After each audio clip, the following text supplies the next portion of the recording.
Hey guys, today you're going to be working on an activity that we call around the room. Now, if you were in my physical class, I would have stations set up around the classroom and you would get a navigation sheet and go from station to station, solving problems and answering questions and either learning about something new or reviewing a hard concept that we learned the day before that I just want to make sure you have extra practice in and extra um, enrichment in helping you learn a concept.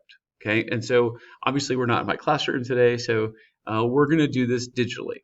Okay, now this activity is centered around the 6 essential elements, which is something that we learned about yesterday, right? Our two big concepts yesterday were the 6 essential elements and types of regions. So I'd like to go through and just very, very quickly remind you about each of the 6 essential elements, and then I'll send you on your way to complete the activity for today. Okay, so element number 1 was the world in spatial terms. I taught you yesterday to remember that the word spatial means maps. So anytime we're going through the world in spatial terms, we're learning about maps and looking at maps and deciphering information about that. Okay. Station number 2 was places and regions.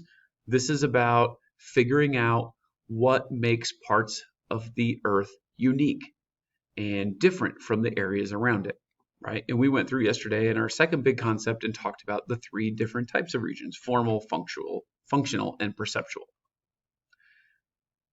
The third 6 essential element is on physical systems. This is how parts of our planet were created: plate tectonics and volcanic eruptions and tsunamis and earthquakes and things like that, okay, which will be later in the week, spending a lot more time on that. Station 4 is human systems. This is anything that deals with people, religion, philosophy, economics, government, globalization, movement of goods, things like that. Station 5 was environment and society, and this is how people and physical systems interact with each other. This could mean global warming. This could mean deforestation. This could mean any types of different things. Doesn't always have to be bad. And the things that are bad usually have both a negative and positive spin to them. And those are things that we'll be going over in this class. And then the last element, number 6, was uses of geography. And remember, this is about taking information that we've learned from the past and present and use it to figure out what's going to happen or learn information about the future. Okay, so there's your very brief overview.